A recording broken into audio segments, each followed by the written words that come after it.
হাসিনার পলায়নের 1 বছর হবে কিছুদিন পরেই। আর মাত্র 2 সপ্তাহ পরেই আসবে আবু সাইদের শহীদ মৃত্যুর 1 বছর। তারপর একে একে শুরু হবে শহীদের কাফেলা। ওয়াসিম, মুগ্ধ, ইয়ামিন, আনাস সহ হাজারো শহীদের কাফেলা। কয়েক মাস পরেই হবে নির্বাচন, নতুন সরকার ক্ষমতায় আসবে। কিন্তু প্রশ্ন হচ্ছে, আমরা কি হাসিনার ফ্যাসিবাদী শাসনের অবশেষ সরাইবার পারছি? এক ভয়ঙ্কর রক্তাক্ত মরণপণ লড়াইয়ের পর আমরা হাসিনাকে বিতাড়িত করতে পারছিলাম। আজ 1 বছর পরে আমরা হাসিনার শাসনের অবশেষ কি দূর করতে পারছি? এই বিরাট প্রশ্নের মুখে দাঁড়াইলে আমরা বিহ্বল হয়ে যাই। না, পারি নাই। কেন পারি নাই? আর কি করলে এখনো এটা পারা সম্ভব, সেটা নিয়ে আজকের আলাপ। আজকের আলাপের লক্ষ্য হাসিনা পলায়নের বর্ষপূর্তিতে ফ্যাসিবাদের শেষ চিহ্ন মুছে দেওয়া। আসেন আল্লাহর নামে শুরু করি। পুরা বিষয়টা বোঝার জন্যে, পুরা পরিকল্পনা, পুরা স্ট্র্যাটেজি বোঝার জন্য, কেন এই স্ট্র্যাটেজি নিয়ে আসছি সেই জন্য আমাদের একটু পিছনে ফিরে যাইতে হবে। পুরা ব্যাপারটা না হলে আমরা বুঝতে পারবো না। আপনারা নিশ্চয়ই জানেন, আওয়ামী লীগের কর্মীদেরকে 1971 সালে মুজিব বাহিনীতে যুক্ত করে ইন্ডিয়াতে ট্রেনিং করানো হয়। ছাত্রলীগের নেতাকর্মীরাই মুজিব বাহিনীর প্রশিক্ষণের সুযোগ পাইত। নেতৃস্থানীয় ছাত্রলীগ নেতাকর্মীদের প্রশিক্ষণ দেওয়া হইতো দেরাদুনে, উত্তরপ্রদেশের। আর সাধারণ কর্মীদের প্রশিক্ষণ দেওয়া হয়েছিল আসামের হাফলং প্রশিক্ষণ কেন্দ্রে। এই দুই প্রশিক্ষণ কেন্দ্র সহ মুজিব বাহিনীর সামগ্রিক কার্যক্রম পরিচালিত হইত মেজর জেনারেল SS উবানের নেতৃত্বাধীন স্পেশাল ফ্রন্টিয়ার ফোর্স এবং রয়ের তত্ত্বাবধানে। এখানে শুধু অস্ত্র চালানোর প্রশিক্ষণই দেওয়া হতো না, রাজনীতি প্রশিক্ষণ দেওয়া হইতো। বাংলাদেশ রাষ্ট্র হিসাবে কেমন হবে সেইটার প্রশিক্ষণও দেওয়া হইতো। মুজিব বাহিনীর 4 কমান্ডার ছিল, এই যে দেখেন উবানের সাথে বসে আছে। তারা তাদের পিতৃপ্রদত্ত নামটাও বদলায় ফেলছিল। শেখ মনির নাম ছিল মনি দে, তোফায়েল আহমেদের নাম ছিল টিকে রায়, আব্দুর রাজ্জাকের নাম ছিল রাজেন্দ্র, আর সিরাজুল আলম খানের নাম ছিল সরোজ কুমার। আওয়ামী লীগের যে মুখপাত্র ছিল বাংলার বাণী, সেটাও কলকাতা থেকেই ছাপানো হইতো প্রথম। টেকাও দিত এই এই মুজিব বাহিনী পরে রক্ষী বাহিনীতে রূপান্তরিত হয়। 111-এর জেনারেল মাসুদউদ্দিন চৌধুরী রক্ষী বাহিনী থেকে আসা। এই মুজিব বাহিনী বাংলাদেশের রয়ের প্রশিক্ষিত প্রধান রাজনৈতিক শক্তি। বিজেপির যেমন RSS, ঠিক তেমনি বাংলাদেশ আওয়ামী লীগের মুজিব বাহিনী। মুজিব বাহিনীর সদস্য কে ছিল সেটা দিয়ে বুঝতে পারবেন আওয়ামী জামানায় কার কত পাওয়ার ছিল। আওয়ামী লীগের কোর পাওয়ার হাউসে মুজিব বাহিনীর সাথে সংশ্লিষ্ট না হইলে আপনি স্পেসই পাবেন না। যেমন ধরেন ছাত্রলীগের সাদ্দাম হোসেন, ওর বাবা মুজিব বাহিনীর ডেপুটি কমান্ডার ছিল। শাহজাহান খান, মোস্তফা জব্বার, মুজিবুল হক, এরাও মুজিব বাহিনীর। হাসানুল হক কিন্তু জাসদ কইরা এত গুরুত্বপূর্ণ কেন ছিল? কারণ সেও মুজিব বাহিনীর লোক। এই মুজিব বাহিনী জাসদে রূপান্তরিত হয়। এই জন্যই বলা হয় জাসদ রয়ের বিশেষ কোনো পারপাস সার্ভ করার জন্য তৈরি করা হয়েছিল। জোকার হামিদ মুজিব বাহিনীর লোক ছিল, সুপ্পু মুজিব বাহিনীর লোক ছিল। হাসিনা মুজিব বাহিনীর বাইরে কাউরে প্রেসিডেন্ট বানাইতো না শেষ দিকে। এই সুপ্পু এখনো আছে, এখনো সে বাংলাদেশের প্রেসিডেন্ট হইয়া এস আলমের কর্মচারী ছিল। মালয়েশিয়া আর দুবাইয়ের রেসিডেন্ট কিন্তু সুপ্পু একটা 3rd ক্লাস বটতলার উকিল ছিল। ওই হাসিনার পা ছুঁয়া সালাম করতো, পা ছুঁয়া পদধূলি নিত রেগুলার দেখা করতে গেলে। এটাই হারামজাদার কাছে শোনেন, নিজের মুখে শুনেন। গত 3 মাস ধরে মাননীয় প্রধানমন্ত্রীকে সালাম করতে গেলে উনি আমার সালাম নিতেন না। তা আমি দেখতাম যে ওনার চরণের ধুলো আমি পাই না। আমার মিশ্র প্রতিক্রিয়া হচ্ছিল যে উনি কেন আমার সালাম নেন না। না, থাক থাক বলে। শুনিছেন কি মাল? এখনো বাংলাদেশের প্রেসিডেন্ট হয়ে আছে। এই হারামজাদার অধীনে আমাদের আগামী নির্বাচন হবে, কি তামাশা!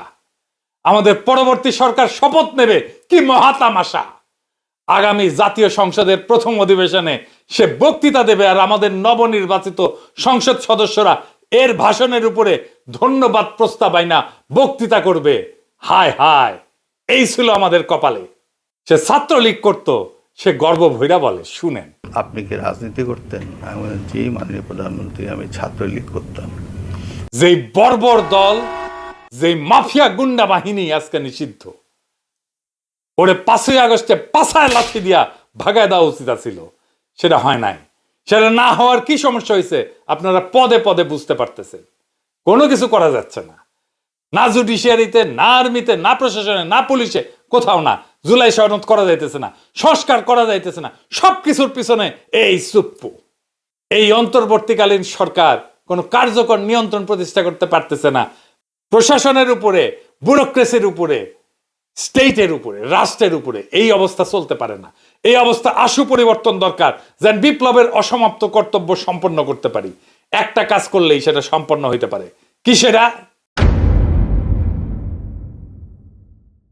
রয় ট্রেনিং প্রাপ্ত ইন্ডিয়ার খাস দালাল হাসিনার পায়ের ধুলি নেওয়া থার্ড ক্লাস বটতলার উকিল, দুবাই মালয়েশিয়ার রেসিডেন্ট এস আলমের সাবেক কর্মচারী সুপ্পুরে পাছায় লাথি দিয়া বঙ্গভবন থেকে বাইর করে দেওয়া। এখন প্রশ্ন আসবে, কে হবে প্রেসিডেন্ট বাংলাদেশের? খুবই গুরুত্বপূর্ণ প্রশ্ন। এটার উত্তর আমাদের জানা আছে। কি সেই উত্তর?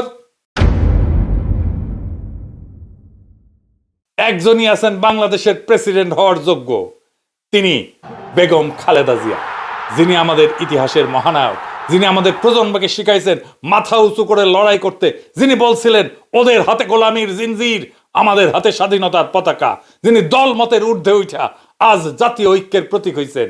সেই বাংলাদেশের প্রথম নারী প্রধানমন্ত্রী, আজকে বাংলাদেশের প্রথম নারী রাষ্ট্রপতি হবেন তিনি আর প্রফেসর ইউনূস।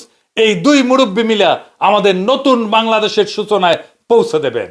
খালেদা জিয়া বাংলাদেশকে শুধু দিয়েই গেছেন, আমরা ওনাকে কিছুই দিতে পারি নাই।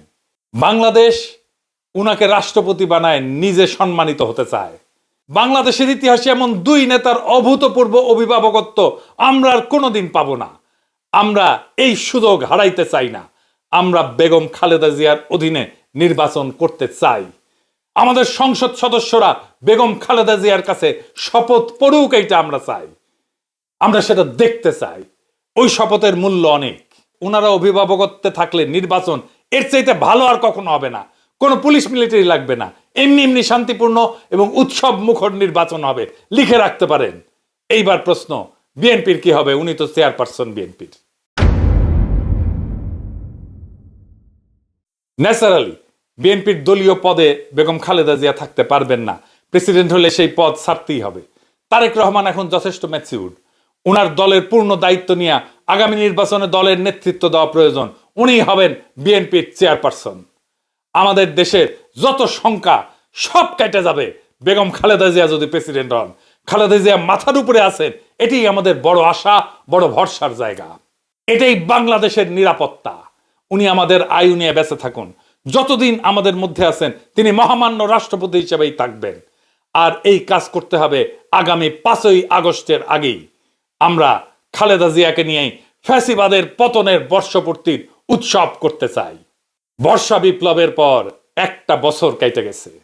হাসিনা পালাইছে সত্যি, কিন্তু সে ফেলে গেছে একটা ছায়া, ফ্যাসিবাদের, ভারতীয় দালালির আর রাষ্ট্রীয় দখলদারিত্বের ছায়া। আজ আমরা সেই ছায়ার নিচে শ্বাস নিতে পারি না, কথা বলতে পারি না, বিচার করতে পারি না। শহীদের রক্ত এখনো শুকায় নাই। ইয়ামিন, মুগ্ধ, আবু সাইদের শোক আমাদের শিরায় বয়ে চলতেছে। আমরা হাসিনাকে তাড়াইছি, কিন্তু তো রেখে যাওয়া সুপ্পুদের তাড়াইতে পারিনি। এস আলমের কর্মচারী, দুবাই মালয়েশিয়ার রেসিডেন্ট, প্রশিক্ষিত মুজিব বাহিনীর ধুলি ধরা রিক্রুট এখনো বঙ্গভবনে বসে আমাদের বিপ্লবের মুখে থুথু ছুঁড়ে দিচ্ছে। এই লজ্জা মুছতে হবে। এই অসমাপ্ত বিপ্লবকে সম্পন্ন করতে হবে। এই পচা কাঠামো থেকে জাতিকে মুক্ত করতে হলে এখনই দরকার সেই ঐক্য, সেই আগুন যেটা ছিল বর্ষা বিপ্লবে, যেটা ছিল শাপলা চত্বরে, যেটা ছিল প্রত্যেকটা শহীদের মুখে। আমরা মাথা নোয়াবো না, আমরা দিল্লির দাসত্ব মানব না। আর তাই সময় আসছে বাংলাদেশের প্রথম নারী রাষ্ট্রপতি বেগম খালেদা জিয়াকে বঙ্গভবনে অধিষ্ঠিত করার। সময় আসছে প্রফেসর ইউনূসের মতো নিরপেক্ষ অভিভাবককে দিয়ে অন্তর্বর্তীকালীন সরকারকে দৃঢ় নেতৃত্বে প্রতিষ্ঠিত করার। সময় আসছে শহীদের কবরের কাছে দাঁড়ায় শপথ নেওয়ার। এই বাংলাদেশ আর কখনো রয়ের অনুগত থার্ড ক্লাস বটতলার দালালদের হাতে তুলে দেওয়া হবে না। আসেন বুকে হাত রাখি, এই 1 বছরের ভুল শুধরাই, পচা কাঠামো ভেঙা ফ্যাসিবাদের শেষ দাগটুকু মুছে ফেলি। শহীদের রক্ত, আমাদের মা বোনদের কান্না আর আগামী প্রজন্মের মুক্ত নিঃশ্বাস, এই 3টা জিনিস আমাদের তাড়না দিক, আমাদের সাহস দিক, আমাদের পথ দেখাক। এইবার আর থামানা, এইবার বিজয়ের শেষ প্রান্তে পৌঁছানো দরকার। বাংলাদেশ বাঁচবে, বাংলাদেশ জায়গা উঠবে, বাংলাদেশ জিতুক। আমরা সবাই চাই বাংলাদেশকে আমরা জিতায়ে ছাড়বো ইনশাল্লাহ। ইনকিলাব জিন্দাবাদ।